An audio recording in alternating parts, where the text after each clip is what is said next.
And ഒത്തിരി പേരിപ്പോൾ hair remove ചെയ്യാൻ വേണ്ടിയിട്ട് അല്ലെങ്കിൽ ഒരു പെർട്ടിക്കുലർ സ്ഥലത്ത് ഹെയർ റിമൂവ് ചെയ്യാനായിട്ടൊക്കെ വരുന്നുണ്ടായിരിക്കും.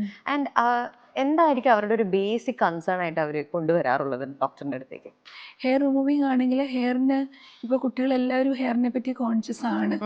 അപ്പോൾ ചിലപ്പം ഹോർമോൺ പ്രശ്നമൊന്നും ഇല്ലാതെ തന്നെ ഫെമിലിയലായിട്ട് ഇത്തിരി ഹെയർ ഗ്രോത്ത് കൂടുതലായിട്ട് ഉണ്ടാവും. ഓക്കെ. അത് വളരെ ഫൈൻ ഹെയർ ആണെങ്കിൽ നമ്മൾ പറഞ്ഞ് മനസ്സിലാക്കി കൊടുത്ത് ലേസർ വേണ്ടാന്ന് പറഞ്ഞു വിടും. ഓക്കെ. നല്ല കോഴ്സ് തിക്ക് ഹെയർ ഉള്ളവരാണെങ്കിൽ നമ്മൾ അണ്ടർലൈൻ PCOS ഉണ്ടോ, വേറെ എന്തെങ്കിലും ഹോർമോൺ പ്രശ്നങ്ങളുണ്ടോ, ജനറ്റിക് ആയിട്ടുള്ള പ്രശ്നങ്ങൾ വല്ലതും ഉണ്ടോ എന്നൊക്കെ നമ്മൾ ഇവാലുവേറ്റ് ചെയ്യണം.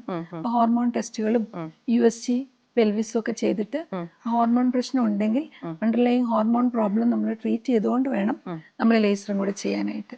അപ്പോൾ ഹോർമോൺ പ്രോബ്ലം അസസ് ചെയ്ത് ട്രീറ്റ് ചെയ്യാതെ നമ്മൾ ഹോർമോൺ പ്രശ്നമുള്ളവർക്ക് ലേസർ ചെയ്ത് കഴിഞ്ഞാൽ ചെയ്താലും പിന്നെയും ഗ്രോത്ത് വന്നുകൊണ്ടിരിക്കും. അപ്പോൾ എപ്പോഴും ഹെയർ ലേസർ ചെയ്യുന്നതിന് മുമ്പ് we should assess the patient for any hormone underlying hormone or metabolic disorder. Okay.